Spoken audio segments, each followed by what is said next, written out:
Bueno, seguimos en el primer libro de Samuel, capítulo 8, en el nombre del Padre, del Hijo y del Espíritu Santo. Amén. Estamos en esta introducción, todavía vamos a seguir en el capítulo 8 porque para poder entender Israel, por cierto, mañana es el Rosh Hashanah, mañana es el Año Nuevo judío, el año 5547 creo, y mañana es lo que se llama la fiesta de las trompetas, es cuando suenan el shofar. Y después de 8 días, el otro sábado de arriba es el Yom Kippur, el día de la expiación. ¿Se acuerdan que lo hemos estudiado cuando estudiamos la Pascua eterna? Mañana con el Rosh Hashanah se inicia el tiempo que ellos dicen de pensar en los pecados que han cometido durante el año, durante estos 7 días, para después en el 8º día hacer ayuno el día entero pidiendo perdón por sus pecados. Cuando hablamos de la expiación era el gran día del sumo sacerdote de Israel, cuando el sacerdote entraba por única vez en el año detrás de la cortina, que hemos hablado ampliamente de eso y que está en el tema de la Pascua eterna en video y escrito en nuestro website.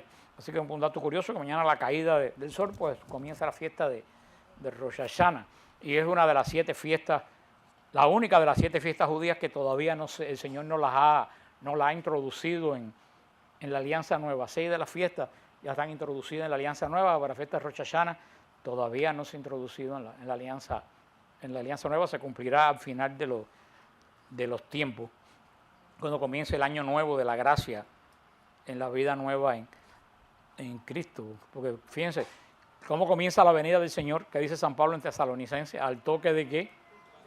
De la trompeta. Esa es la fiesta de las trompetas que queda todavía por cumplirse, que introducirá al año eterno de la gracia cuando venga en el Kairos, cuando venga el Señor. Las otras fiestas todas las hemos estudiado y todas se han cumplido. Pero estamos aquí viendo, todavía estamos en capítulo 8, ya lo leímos la semana pasada, podemos leer el capítulo 8 un poco, unos versículos del capítulo 1 en adelante, para los que se han olvidado, primera de Samuel 8, 1. Cuando Samuel se hizo viejo, puso a sus hijos como jueces de Israel. Su primogénito se llamaba Joel y el segundo Abías. Juzgaban Israel en Berseba, pero sus hijos no siguieron su camino, fueron atraídos por el lucro, aceptaron regalos y torcieron el derecho. Aquí vimos la semana pasada cómo comienza la última fase de los jueces de Israel. Sin lugar a dudas, Samuel fue uno de los mejores jueces de Israel en este periodo histórico que se conoce como la era de los jueces. Hubieron grandes jueces. ¿Algunos de ustedes me pueden mencionar alguno? Ruth no fue juez, para nada. Débora, dijeron por ahí. ¿Quién más? Gedeón. ¿Se acuerdan de Gedeón? Otoniel, hubieron muy buenos jueces en Israel, pero de todos los jueces, uno de los que más sobresale y que más todo el mundo conoce es Samuel, juez y profeta. El último. Se acuérdense que dijimos que Samuel es el puente entre los jueces y la monarquía. Supuestamente, a través de todos los libros, sobre todo el Pentateuco, los israelitas debían reconocer que Dios era su rey. Esa era lo que el Señor le dijo a Israel en todo el camino, largo camino del desierto, y a través de todos los libros. El Señor le decía a Israel, yo soy tu rey. ¿Y quién eran los jueces?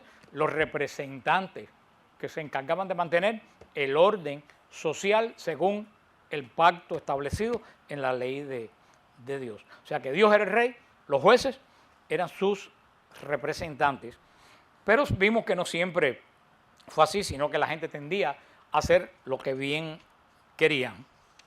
Se recuerda lo que repetía continuamente cada vez que había algo mal en Israel, que lo dice en Jueces 21-25.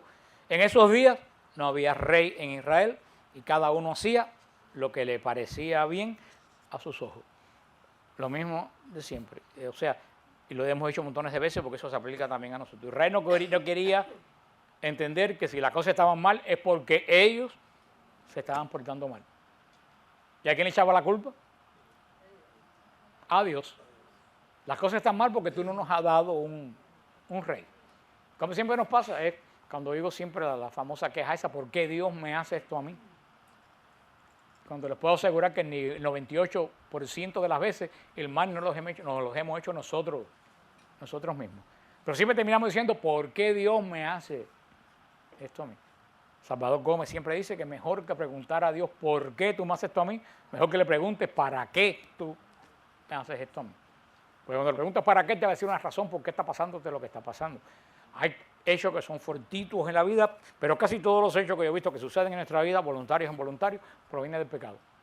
Pecado personal o pecado de otros que inciden en nuestra vida. Como consecuencia de esta desobediencia, a Israel le iba muy mal. Y vemos que en esos momentos venían los jueces, sacaban las castañas del fuego, y Israel se tranquilizaba hasta que volvía exactamente a lo mismo. En Samuel 8, del 1 al 2, vemos que exactamente esto aconteció con Samuel. Samuel viejo puso a sus hijos como jueces. Vivimos la semana pasada que este era el primer fallo de Samuel como viejo. ¿Cuál fue el primer fallo de Samuel? Elegir a sus hijos como jueces. El cargo de juez no era hereditario. Hereditaria fue la monarquía. ¿Quién designaba al juez? Dios. Cuando el juez moría, hasta que Dios no eligiera a otro, vemos que aquí Samuel, un hombre tan sabio, falló. Eso no quiere decir que nosotros no podemos estar muy seguros de nuestra sabiduría, porque en algún momento o en otro fallamos por muy sabios que seamos. Estos hijos de Samuel, Samuel le puso a los hijos dos nombres con significado santo.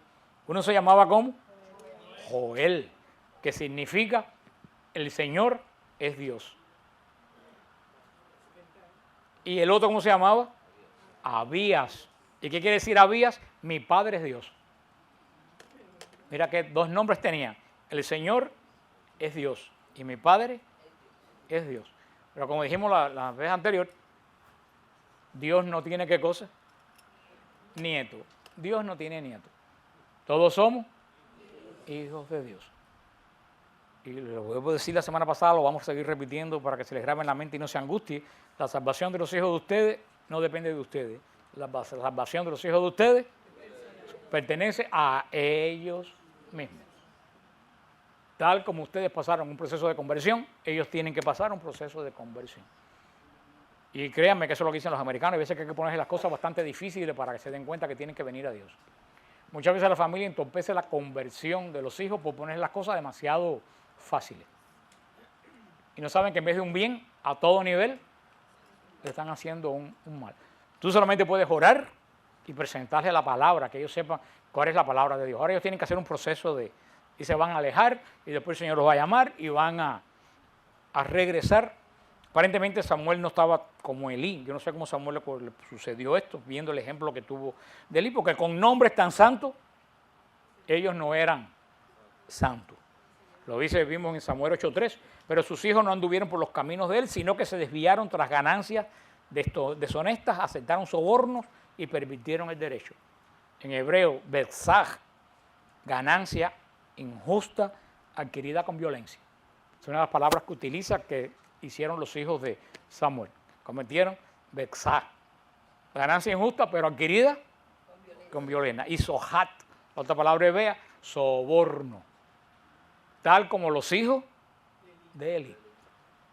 La historia se repite. La Torá claramente señala que los jueces no podían aceptar soborno ni obtener ganancias.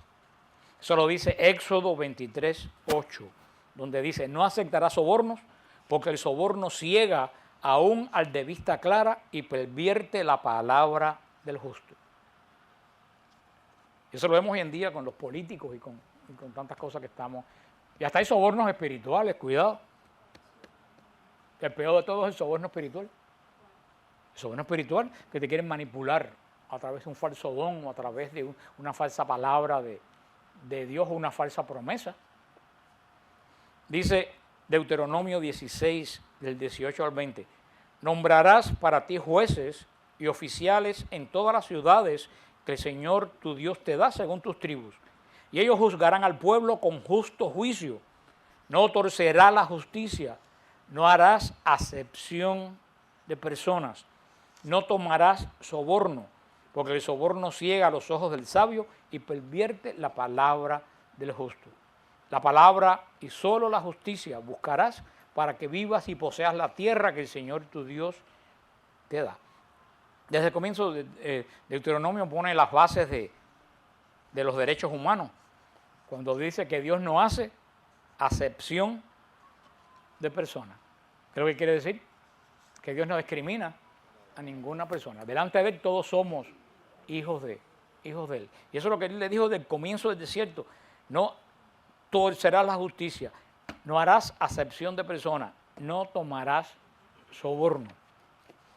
Una de las ventajas del sistema de jueces, que estamos terminando, es que los puestos de liderazgo no se otorgaban por mérito, como dijimos, no por herencia, como en los reinados, sino venían del mismo Dios. Vemos también en este capítulo 8 que leímos la semana pasada, que la petición de un rey a ojos humanos parecía justa y parecía razonable, dada la circunstancia. Sin embargo, en esta petición, como estaba planteada, habían dos motivaciones erradas. Uno, pedían a un rey humano. Esto es lo primero. Pedían un rey humano. Y cuando pedían al rey humano, ¿a quién estaban desechando? Al rey de arriba. Y el segundo fallo, querían ser como los demás pueblos.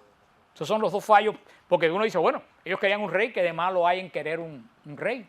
No, eso no hay de nada malo. Hay monarquías como Inglaterra, eso que más bien o más mal se van viviendo. Pero el problema de Israel es que al pedir un rey de la tierra, desechaban al rey del cielo. Y que el motivo no era para que hubiera más justicia, no fuera para que el culto floreciera, no fuera para que el pacto se estableciera. Ellos querían un rey porque querían ser igualito a los demás. ¿Y qué le dijo el Señor? Cuando llegues a la tierra que te doy, no imites las costumbres de los que viven allí. ¿Por qué? Porque esa costumbre fue lo que hizo que ellos perdieran la tierra. Si ellos perdieron la tierra, ¿cómo tú lo vas a imitar? Eso es lo que a mí me maravilla también con la gente que sigue la nueva era. La gente que sigue la nueva era. ¿De dónde proviene la doctrina de la nueva era? ¿De qué área del mundo? ¿Pero de qué parte, de qué país específicamente? De la India. La nueva era viene de la India. Entonces, esa fe de la India, ¿a dónde ha llevado a la India? A uno de los países más pobres y más miserables del mundo. Entonces nosotros queremos imitar la fe de la gente que lo ha llevado a ser pobres y miserables. Dime si esto tiene lógica. Estamos imitando el país cuya fe lo ha llevado a la miseria tan grande que tienen, que hasta adoran las vacas que andan por las calles comiendo. Y esa es la fe que nosotros aquí en la televisión, en todos los lugares, nos quieren vender. Y yo estaba mirando el otro día en un anuncio de televisión, un anuncio tan sencillo como un anuncio de muebles, que aparece en la cama del cuarto que estaban anunciando, una venta de cuarto. ¿Qué aparece? Una mujer sentada con las manos así. Ustedes se imaginan que en esa habitación pudiera aparecer, ellos pusieran una cruz detrás de la cama. No ponen una cruz. ¿Ustedes imaginan que pusieran una mujer rezando rosario? Todo el mundo protestaría. Pero sale una mujer haciendo yoga y nadie protesta. Y nosotros tampoco protestamos. Y posiblemente tampoco nosotros lo veamos y nos demos cuenta del mensaje que nos están empujando. Miren en comerciales cuántas personas aparecen practicando yoga y haciendo cosas de yoga en los comerciales de cualquier cosa. Porque nos están dando la idea sin nosotros darnos cuenta. Cuando tú estás alerta espiritualmente, tú dices, mira el mensaje que nos están... Eso es un mensaje subliminal. Te vende un juego de cartas espectacular en medio de una mujer haciendo yoga. Estamos como Israel. Queremos imitar la fe de un pueblo que ha perdido la bendición de Dios y ha terminado en la miseria más horrorosa que existe sobre la faz de la tierra. Mira, dos de los pueblos más terribles de la miseria que hay, Haití y la India, ¿dónde los ha llevado? Uno es vudú, la otra los dioses paganos. Y a Cuba con la santería, mira dónde y que se agarre Puerto Rico y otros que van, y Venezuela, que van por el mismo camino, porque no llega a la fe de Jesucristo, pero llega a todas esas basuras. Rey humano en lugar de rey divino. Es curioso que Israel, en vez de pedir un juez justo, pidieran un rey como los demás, que eran injustos. Es verdaderamente increíble. Ciertamente ellos no tenían un rey terrenal, pero sí tenían un rey que era el Dios que lo había liberado de Egipto. Pero ellos no estaban conscientes de eso. Yo diría, sería que no estaban conscientes del Dios que los liberó de Egipto, porque ya no se hablaba del milagro que hizo Dios al sacarlo de Egipto. Eso es responsabilidad nuestra. Si Israel dejó de hablar cuál poderoso era su rey, ellos se buscaron el poder en otro lado. Las personas que se van a la santería, que se van a la nueva era, que es donde estás de cristales, de tai chi, de mover muebles para coger energía, todo eso, ¿tú sabes por qué se van? Porque están buscando la espiritualidad que nosotros no hemos sido capaces de darle. Porque si ellos conocieran la espiritualidad nuestra, no se fueran. Son gente que están buscando. Son gente que están buscando algo de lo alto, pero en nosotros no lo encontraron. Porque nos hemos vuelto demasiado científicos. Hemos estado predicando un evangelio antiséptico que no molesta a nadie.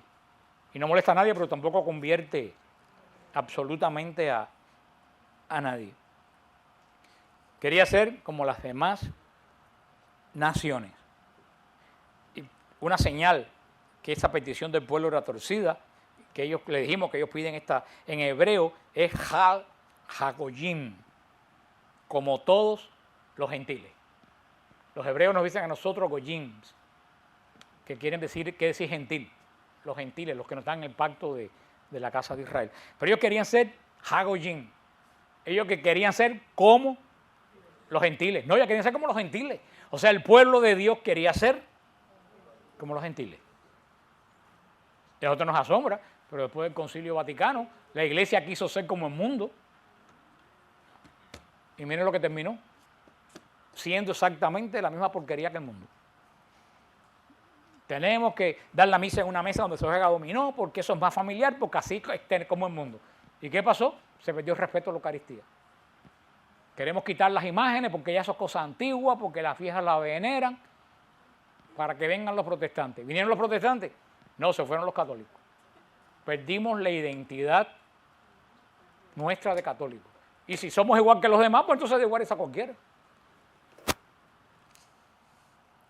Todo el mundo andaba en jean y con tenis, pues el sacerdote va a andar con jean y con tenis porque tiene que ser como...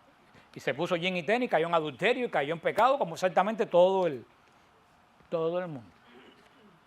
De los monasterios quitaron las oraciones que tenían durante 1300 años y les redujeron las oraciones y terminaron todos metiéndose en la nueva era. Porque claro, que desde tanto tiempo tenían que buscar algo en qué. Y si le quitaron lo que tenían por siempre, dijeron, bueno, si nos quitaron lo que nos quitaron, debe ser que no funcionaba, vamos a buscar algo nuevo. Esa fue la consecuencia de estos últimos 40 años de la iglesia. Mira dónde nos llegó. Menos mal que después todos los papas han ido llevando de nuevo la iglesia. Además, 50 años en la iglesia no es absolutamente nada. Todos los años después de los concilios han sido tumultuosos. Creo que a San Juan Damasceno lo invitaron a un concilio, no me acuerdo qué concilio era, se había terminado hace poco, y dijo San Juan Damasceno, jamás en mi vida voy a un concilio. Lo único que hacen los concilios fue un mal lío. Y eso fue en el año 500. Lo que se pasa es que para la iglesia 40 años no es nada, ¿no? Para nosotros 40 años es la vida.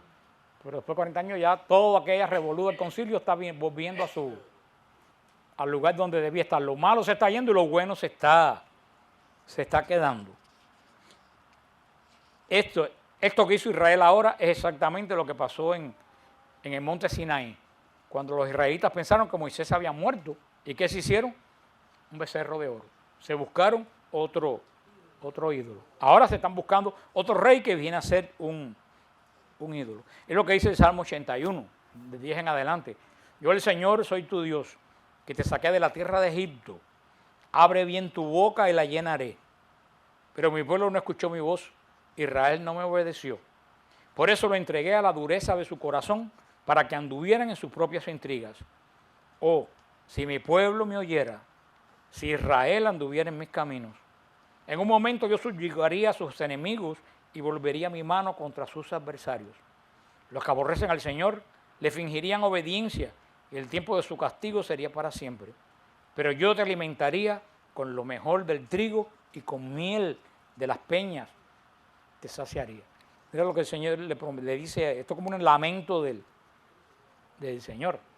Dice el Señor, le dice a Israel, abre la boca como yo en el desierto y yo te la lleno. Sin embargo, tú no quieres aceptar mi misericordia. Vemos en esta parte que al principio Samuel se ofendió. Samuel tomó esto de forma personal, ya que pensó que el rechazo era para él, para Samuel. Sin embargo, el Señor se lo dejó bien claro. No te están rechazando a ti, me están rechazando a mí. Por eso que el Señor Jesús va a decir más tarde en el Evangelio que los rechaza a ustedes, a mí me rechaza. Ya vivió la experiencia de Israel. El rechazo era a Dios, quien es el rey de Israel. Pero lo grandioso de la misericordia de Dios es que nunca obliga a nadie a someterse a Él. Dios nunca impone su soberanía. Nosotros tenemos que ponernos bajo la soberanía de Dios, bajo el dominio de Dios. Dios nunca impone su dominio. Ahora, lo que hemos aplicado con la sombrilla y todo eso, pobre el que se queda fuera del dominio de Dios. Y el Señor le advierte a Israel y le dice, si Israel quiere otro rey, Dios lo va a permitir. Sin embargo, el Señor, como siempre hace en el Antiguo Testamento, antes de llegar a la tierra prometida, antes de darle la ley, el Señor le pide a Samuel que les advierta sobre las implicaciones de esta decisión. Y la palabra advertir está escrita 2 veces en este contexto de estos primeros 9 versículos del capítulo 8 de Samuel. En hebreo la palabra ut significa repetir, regresar, testificar una y otra vez. O sea que él le dice ut, repite, testifica una y otra vez. Por eso muchas veces hay que repetir las cosas, por eso muchas veces yo repito exactamente lo mismo, con la esperanza de que en algún momento se les grabe.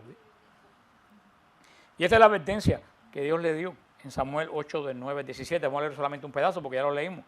Ahora pues oye su voz, sin embargo les advertirás solemnemente y les harás saber el proceder del rey que reinará sobre ellos. Entonces Samuel habló con estas palabras del Señor al pueblo. Dijo, así será el proceder del rey que reinará sobre ustedes. Tomará a vuestros hijos, los pondrá a su servicio, en sus carros. O sea, el Señor ya lo leímos, le empieza a decir, tú quieres un rey, te voy a advertir antes del rey. Si tú quieres un rey, esto es lo que el rey va a hacer con ustedes. Como dice el refrán, guerra avisada.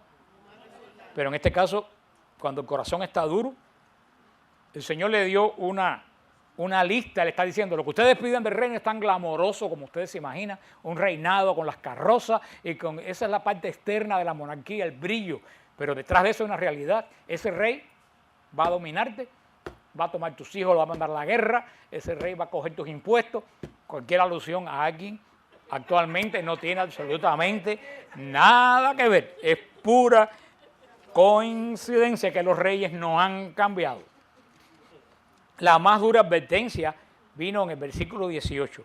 Dice, ese día clamarán por causa de vuestro rey a quien escogiste para ustedes, pero el Señor no responderá. Tremenda esa palabra. Ese día, cuando el rey le ponga el pie en el cuello, los aplaste, ¿qué van a hacer ustedes? Clamar al Señor como hicieron cuando los jueces. Pero dice el Señor, el rechazo de ustedes a mí ha sido tan grande, más grande que el de los jueces, que cuando ustedes clamen, yo no los voy a oír. Palabras duras. Y la palabra escoger, bajar, significa también seleccionar, preferir. O sea, no solo el rey que escogiste, el rey que seleccionaste, el rey que preferiste a mí. Los israelitas estaban a punto de escoger a quién preferían como a Dios. Yo le digo, ¿quieres a Dios como rey o al hombre? ¿Y qué dijeron ellos? Al hombre. ¿Les suena esto conocido? ¿Queréis a Jesús el rey de los judíos? No, a ese no, suelta a Barrabás. Es lo mismo, no cambia. Hoy en día, en nuestras naciones, en nuestra cultura, cuántas veces le proponemos a gente que conocemos y los predicadores que acepta a Dios como rey y señor, quieren seguir a los líderes de las naciones. ¿Y las consecuencias? Las vivimos. No está, el pueblo rehusó oír la voz de Samuel y dijeron, no, sino que habrá rey sobre nosotros, a fin de que seamos como todas las naciones, para que nuestro rey nos juzgue, salga delante de nosotros y dirija nuestras batallas. Eso fue la respuesta de Israel después de toda la advertencia. Porque van a ver, después van a clamar al Señor y decir, ¿por qué tú nos diste un rey así? Es que la historia y eso se repite con nosotros, día a día. El pueblo no cambió de opinión. Es curiosa la explicación que dieron los israelitas, ya que ellos esperaban de un rey, lo que ellos esperaban de un rey, y el Señor lo hacía. Que ellos esperaban de un rey que lo juzgara y que saliera a la batalla delante de ellos. ¿Qué hizo Israel? ¿Qué hizo el Señor por 40 años y durante toda la época de los jueces? Juzgó con justicia a Israel. ¿Qué hizo el Señor durante el desierto, en Egipto, en el desierto, y durante toda la etapa de los reyes? Iba a la batalla delante de ellos. Ellos pidieron un rey para que hiciera lo que ya el Señor había hecho. El Señor oyó la petición del pueblo. El Señor respeta nuestras decisiones, aunque no sean la mejor ni la que nos conviene. La elección es nuestra. Ahora, cuando uno hace una elección, estate consciente de la elección que hiciste para que después no le diga al Señor, ¿por qué tú me diste esto? ¿Cuánta gente me escribe? ¿Por qué Dios me dio el esposo que me dio, que es borracho? Y yo le decía, ¿tú no sabías que era borracho cuando eras novio? Sí, pero yo pensé que iba a cambiar. Tomaste la decisión equivocada. Hubieras esperado que cambiara primero para después casarte. Pero es que le echamos la culpa, seguimos echando la culpa a Dios de nuestras malas decisiones. Y lo bueno que tiene el asunto es que el Señor respeta nuestras decisiones, por erradas que sean. ¿Eso cómo se llama? El libre albedrío. Dios no obliga, Dios nos hace profundamente, nos hace libres hasta para condenarnos. Porque hay gente que dice, bueno, pero ¿por qué Dios no nos obliga a ser buenos? Digo, pero es que entonces el hombre no tuviera mérito. Si una persona está presa con cadena perpetua y dice, mire, lleva 40 años sin robar, tiene mérito. ¿Cómo Dios nos va a hacer esclavos? Es que más Dios no nos puede hacer esclavos porque Dios no conoce lo que es la esclavitud. Dios al hacernos libres nos hace exactamente igual que Él. Dios es profundamente libre y Él solamente puede engendrar hijos libres. Dios no puede engendrar hijos con espíritu de esclavitud, ni siquiera a Él. Dice al final en el versículo 21, después que Samuel escuchó todas las palabras del pueblo, las repitió a oídos del Señor. Y el Señor dijo a Samuel, oye su voz y nómbrale un rey. Entonces Samuel dijo a los hombres de Israel, váyanse cada uno a su ciudad. Y el Señor les fue a dar el mismo rey, el mismo tipo de rey que ellos querían. Que ellos querían un rey con buena apariencia, pero que no le importaba su vida. Eso es lo que el Señor le va, un rey según el deseo de su pueblo, el rey Saúl. Y vamos a ver la semana que viene vamos a entrar vamos a empezar con la historia del rey Saúl, pero en estos 10 minutos que nos quedan solamente les quiero presentar algo del rey Saúl. Saúl fue un total fracaso como líder. Saúl fue el primer rey de Israel fue un verdadero desastre para él y para su familia. Eso es lo que vamos a ver. Y el gran problema vamos a ver desde la semana que viene, cuando empecemos a estudiar el rey Saúl, vamos a ver que el gran problema del rey Saúl, que él siempre confió más en sus capacidades que en Dios. Desde el principio, vamos a ver que desde el principio que el Señor lo nombra rey, Saúl va continuamente a estar seguro de que él no servía para rey. O sea, el Señor lo elige, vamos a ver de qué forma tan extraña el Señor lo elige rey, el Señor lo unge rey y desde el primer momento está diciendo, yo no sirvo, yo no quiero, yo no sirvo para esto. Y esa palabra que repite continuamente no va contra él, ¿contra quién va? Contra Dios que lo eligió. ¿Usted sabe cuándo Saúl quiere ser rey? Cuando Dios le quitó el reino. Cuando él perdió el reino, entonces Saúl se empeñó en ser rey en contra de la voluntad de Dios y matar a David, que fue el que el Señor señaló como rey. ¿Y a qué llevó eso? A la muerte de Saúl y de toda su casa. Eso nos puede pasar mucho a nosotros. ¿Cuántos maridos se empeñan en ser buenos maridos cuando ya no, la familia se destruyó? ¿O cuántos padres se empeñan en ser buenos padres cuando el hijo se perdió?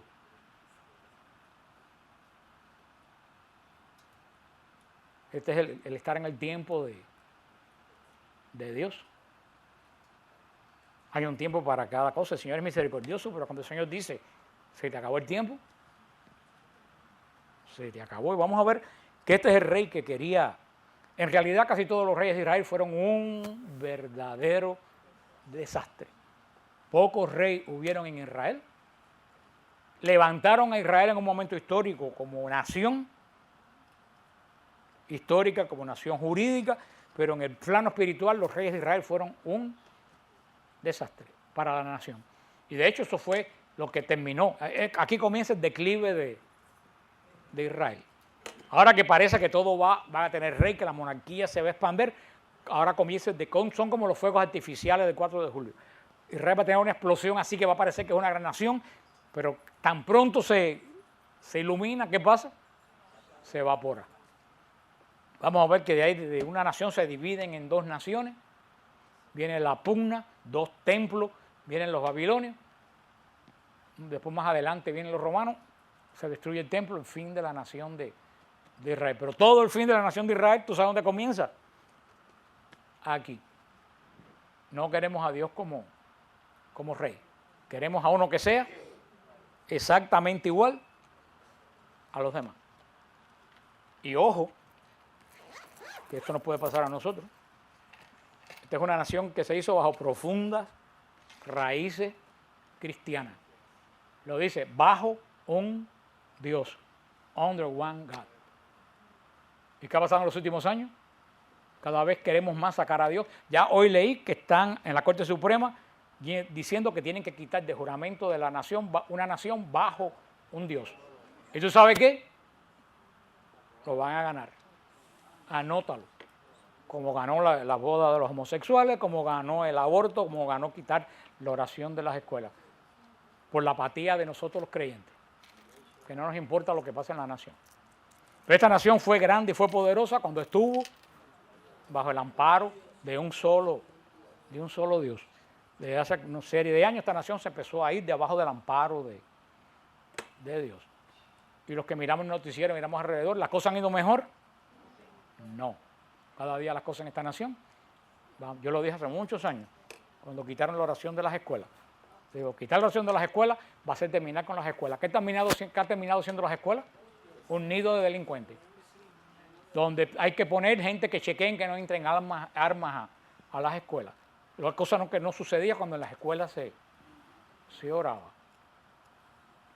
Cuando el matrimonio era la unión del hombre y una mujer y todo el mundo esperaba, por lo menos la normal, que esperaba el matrimonio para consumar el matrimonio. Hay que probar, vino el amor libre. ¿Se mejoró el matrimonio? Empeoró. Entonces no se dan cuenta que cada vez que hacemos algo fuera de la ley de Dios, la nación se pone peor y seguimos alejándonos de abajo del amparo de Dios. Y todo esto es una nación que sigue siendo supuestamente, mayoritariamente cristiana. Lo que les dije la otra vez, y se lo voy a repetir. ¿Se recuerdan que le dije, que lo dice el Papa Benedicto XVI en el libro Jesús de Nazaret? ¿Por qué gritaron los judíos, queremos a Barrabás? No porque cambiaron de opinión, porque los que se levantaron temprano y estaban allí eran los seguidores de Barrabás. Los seguidores de Jesús ese día estaban escondidos y no estaban allí. Y eso es lo que está pasando en esta nación. Los seguidores de Jesús no damos testimonio público, ni protestamos, ni nos tomamos las cosas que están sucediendo en serio. Lo dejamos para que otro lo resuelva. Todo lo resolvemos con la queja. Ay, mira qué mal está esto. Y mira qué mal. Y la pregunta, ¿qué estás haciendo tú para que eso no, para que esto se pare? ¿Qué hacemos? Absolutamente nada. Seguimos viendo los mismos programas de televisión que nos ofenden. Seguimos comprando los mismos productos que patrocinan esos programas de televisión que nos ofenden. Seguimos oyendo las estaciones de radio que nos insultan y no llamamos. No somos militantes. Esperamos que otro tome la defensa del asunto.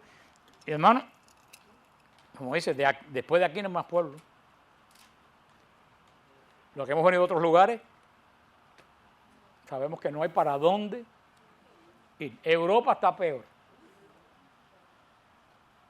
Y eso que estamos, es un llamado a la conciencia de todos ustedes, de los que vean, porque esto no solo es aquí, esto es en Argentina, esto es en Costa Rica, esto es absolutamente en todos los lugares. Pero bueno, me refiero a este país porque nosotros estamos aquí y hemos sido una nación bendecida mientras hemos estado bajo el amparo de Dios. Pero desde que este país se ha apartado de Dios, como dice San Agustín, a que se aparta de Dios, todo, no Dios, todo se aparta de Él. Así que no se olviden esa frase que repetimos tanto, al que se aparta de Dios, todo se aparta de Él. Ojalá que aprendamos de y los que ven las clases por el internet, que aprendamos de esta lección, por lo menos la parte que nos corresponde a nosotros.